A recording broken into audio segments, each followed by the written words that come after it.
lagi teman-teman di channel Musa Gapi Hobbies.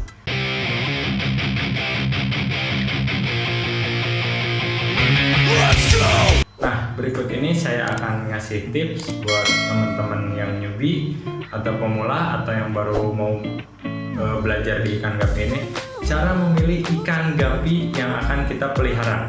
Ya, kita mulai ke pembahasannya teman-teman. Nah, sekarang kita mau beli ikan gapi ke farm atau ke seller atau ke breeder. Ya minimal kita sebelum kita beli, sebelum kita berangkat ke farm tersebut, alangkah lebih baiknya kita misalnya, oh ini si Anu Farm misalnya. Nah kita browsing dulu, kalau nggak lihat di IG-nya atau lihat di medsos dulu, atau kalau nggak ada channel YouTube-nya kita ke channel YouTube-nya dulu. Ini gimana nih? Recommended apa enggak? Lihat review-reviewnya, misalkan oh ini di sini beli ikannya bagus, misalkan oh di sini beli ikannya murah, oh di sini si sellernya atau si breedernya baik, bisa sharing, bisa ngobrol. Nah gitu teman-teman. Yang pertama itu adalah kita datang ke farm, tapi sebelumnya kita rencanain dulu gitu di farm mana yang mau kita kunjungin. Nah setelah kita pergi ke farm, setelah kita nyampe, ke farm A misalkan.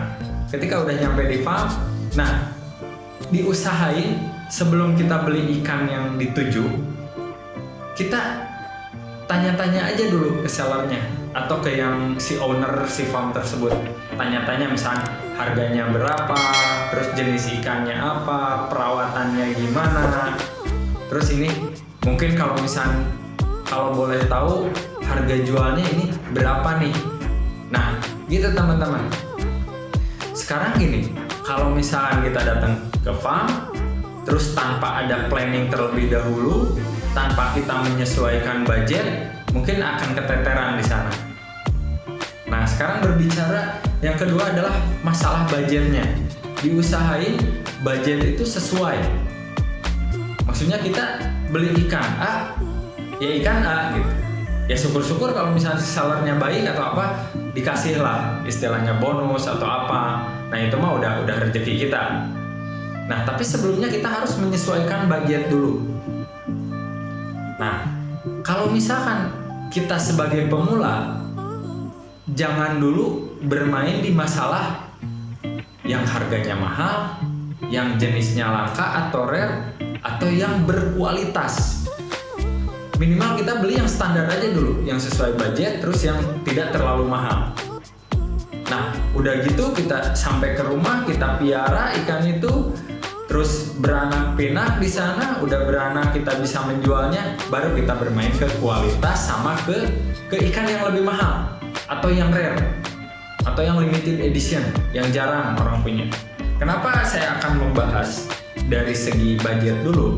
Kita sebagai pemula atau newbie, kita beli ikan yang mahal, terus kita tidak paham cara miaranya, cara pakannya, proses buat persalinannya gimana, buat ngelahirinnya, buat beranak pinaknya gimana, itu nanti yang dikhawatirin ada perhitungan untung rugi gitu.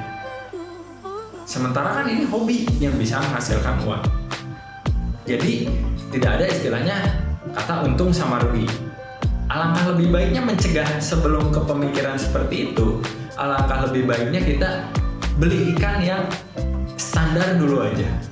Ketika kita udah bisa menikmati prosesnya, ketika udah paham prosesnya gimana-gimananya, sampai cara menjualnya, boleh kita main kualitas sama ikan yang rare. Nah, sekarang pembahasan berikutnya adalah pilih ikan yang juve, atau dalam bahasa Indonesianya yang remaja. Kenapa saya anjurin pilih ikan yang remaja, nggak indukan? Ada beberapa keuntungan dari ikan remaja ini. Yang pertama, dari harga kita bisa price, istilahnya kita bisa tidak bakalan over budget. Pasti lebih atau kalau nggak pas minimal. Yang keduanya, si ikan tersebut daya tahan tubuhnya masih bagus. Terus adaptasi ke lingkungannya masih bagus. Terus umurnya masih panjang. Nah itu kenapa saya selalu menganjurkan beli juve atau beli remajaan. Karena itu tadi, Yang pertama ya umurnya masih panjang, adaptasinya masih bagus. Nah, setelah kita datang ke rumah, kita piara ikan juve itu, ikan gapi juve itu atau remajaan itu, kita bisa tahu di situ proses day by day-nya, hari ke harinya, perkembangan ikannya, misalnya dari kecil, dari remaja ke indukan, nah dari indukan terus beranak pinak, dari beranak pinak baru kita bisa menjualnya. Nah, kenapa nggak saya anjurin beli indukan? Karena gini, kalau misalnya beli indukan, kita harus benar-benar yang pertama datang ke seller atau ke breeder yang terpercaya. Pemeliharaannya pun beda sama juve gitu. Kalau indukan itu, kalau misalnya si sellernya atau si breedernya yang nakal itu bisa aja indukan mana gitu, si betinanya udah dikawin sama siapa, disatuin asal satu jenis, misalnya dijual ke kalian kan sayang gitu ya, nanti keturunannya ya nggak bakalan bagus. Nah gitu, kenapa nggak indukan? Karena dari indukan segi adaptasi ke lingkungannya itu jelek. Kita pindah air aja dari air tempat si breeder atau si seller tersebut, pindah ke tank kita yang beda air, itu dia adaptasinya mungkin akan memakan waktu yang lama. Itu mending kalau hidup. Biasanya kalau misalnya tidak cocok, si ikan indukan tersebut pasti cepat mati. Nah, yang keduanya, kenapa saya tidak menganjurkan indukan? Karena usianya sudah pendek. Tidak seperti remaja. Remaja masih panjang istilahnya. Emang sih kalau misalnya dari masalah takdir kita nggak tahu, tapi setidaknya kita bisa mencegah dari situ dulu gitu. Dari misalkan remaja sama yang indukan. Nah, kalau indukan ini dia akan lebih lama beradaptasinya. Daya tahan tubuhnya dia udah melemah. Nah, gitu teman-teman. Nah, yang ketiganya, kenapa saya pilih juve atau remajaan?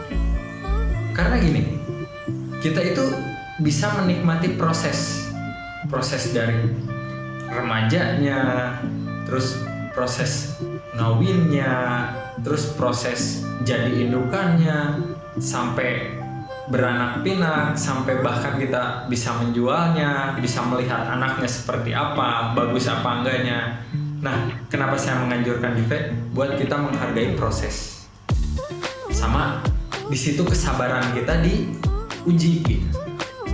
Nah, itu awalnya hobi jadi uang itu di situ. Kita bisa miara, udah miara, kita rawat ikan itu sampai dia melahirkan, beranak pinak, sampai kita bisa menjualnya, sampai kita bisa melihat anaknya. Oh, anaknya ini bagus nih. Segitu dulu aja teman-teman tips cara memilih ikan gapi buat pemula. Selanjutnya jangan lupa like dulu, subscribe dulu, terus di-share ke teman-teman biar lebih banyak berbagi. Mudah-mudahan bermanfaat. Sekali lagi terima kasih udah menyaksikan video ini dari awal sampai akhir. Apabila ada salah-salah kata, silahkan di kolom komentar. Sampai bertemu lagi dengan Musa Gapi Hobis di video selanjutnya, tentu saja yang beda pembahasannya. Terima kasih teman-teman. See you.